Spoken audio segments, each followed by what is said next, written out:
Today's class is going to be fantastic. आज की class हमारी फंटास्टिक होने वाली है। आज हम कैन मॉडल का प्रयोग सीखेंगे, मतलब कैन मॉडल को पूरा करने की कोशिश करेंगे।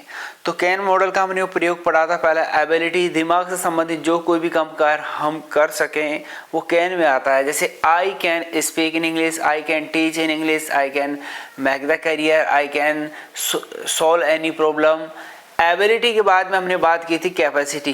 कैपेसिटी मतलब पैसे की ताकत। पैसे से जो भी काम हम कर सकें वो कैन से हम प्रयोग कर सकते हैं। जैसे I can buy the car, I can buy the mobile, मैं मोबाइल खरीद सकता हूँ, मैं कार खरीद सकता हूँ। But if you want to make the question by these words, लेकिन यदि आप can say can say question बनाना चाहें तो कैसे बनाएंगे?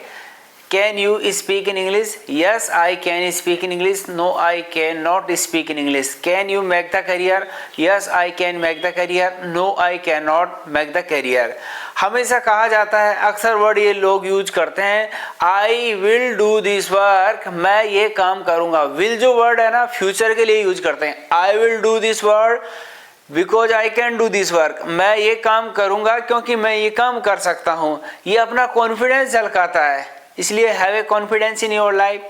बिफोर बिगिनिंग दिस क्लास, इस कक्षा की शुरुआत करने से पहले मैं आप लोगों को कहूँगा कि words are important in our life. हमारे जीवन में शब्द बहुत महत्वपूर्ण होते हैं। शब्द कैसे महत्वपूर्ण होते हैं? हमारी जो बोली है, हमारे जो विचार हैं, हम जो बोलते हैं उससे लोगों पर काफ़ी फर्क पड़ता है। उसी तरह का रिएक्शन आता है, उसी तरह व्यवहार करते हैं। इसलिए कहा जाता है शब्द भी क्या चीज़ है, महके तो लगाओ और बहके तो घाव। इसलिए शब्दों को सही ढंग से पेश करके बोलें। ये नहीं कि शब्द जैसा मुंह में आ गया, जैसे हमारे पास आ गया वैसे ही हमने लोगों को बोल दिया। नहीं, शब्द हमारे जीवन में बहुत महत्वपूर्ण है। Words are so important in our life. यदि आप शब्दों का सही प्रयोग करना नहीं सीखेंगे तो जीवन थोड़ा अधूरा सा लगेगा, यानी जीवन में आपको कोई ना कोई कमी नजर आएगी। इसलिए words are so important, try to keep in your mind. इस बात को अपने दिमाग में रखें कि मुझे जब कभी भी बोलना पड़े, कहते हैं पहले तोलो फिर बोलो, यानी बोलने से पहले अपने आप शब्दों को तोलो कि जो शब्द मैं कहने जा रहा हूँ वह बोलने लायक है नहीं है। इज इट वर्थ स्पीकिंग और नॉट, ये शब्द बोलने लायक है या नहीं है। थिंक बिफोर स्पीकिंग, मतलब बोलने से पहले सोचो। हर किसी के सामने हर कोई बात न रखें, ऐसे कोई शब्द ना बोलें कि किसी के दिल को ठेस पहुँचे, किसी को परेशानी हो। नहीं, ऐसे शब्दों का प्रयोग हमें कतई नहीं करना चाहिए, क्योंकि शब्द ही ऐसी चीज़ है जो इंसान के हाव भाव को बदलते हैं। कहा जाता है कि गोली का घाव बढ़ जाता है, बंदूक की गोली का घाव बढ़ जाता है, लेकिन बोली का भाव नहीं बढ़ता। इंसान की आदत होती है, it is habit of a human beings, कि वह सारी बातें भुला देगा जिंदगी में। जैसे उसके साथ जो भी हादसे हुए, किसी भी तरह की, जैसे मान लो वह चाबी रख कर भूल गया हो या और कोई वस्तु रख कर भूल गया हो, वो सारी चीज़ें साफ हो जाती है, इरेज हो जाती है। इरेज मतलब होता है मिटाना, अपने माइंड से वो इरेज करता है, उनको रिलीज कर देता है। लेकिन यदि आपने किसी को कोई शब्द बोला है ऐसा वैसा उल्टा सीधा जो बोलने लायक नहीं था, वो शब्द परमानेंट उसको याद रहेगा और वो हमेशा याद रखेगा कि उस आदमी ने मेरे को ऐसे कहा था, मैं ये ऐसा करूँगा। इसलिए कहने का मतलब है कि किसी के सामने जो कुछ भी वर्ड बोलें, जो कुछ भी बोलें, सोच समझ कर बोलें।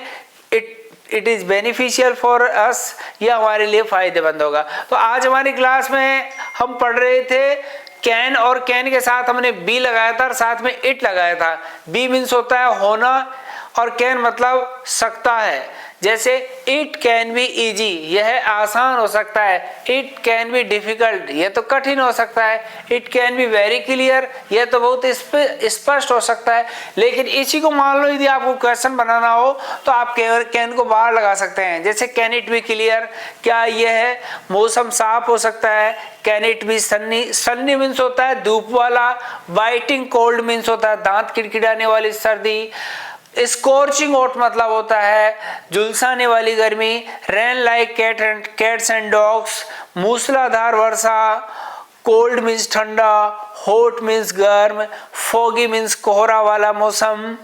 और भी काफी वर्ड हैं जिनको हम प्रॉपर तरीके से समझ सकते हैं, पढ़ सकते हैं। तो जिसी तरह का मौसम ह्यूमिड, ह्यूमिड मीन्स होती है उमस, कैन इट बी ह्यूमिड, क्या उमस भरा मौसम हो सकता है? So it's very easy, try to use. कहा जाता है we should go according to time not by weather, हमें मौसम के अनुसार नहीं चलना चाहिए, हमें चलना चाहिए समय के अनुसार। What is your time?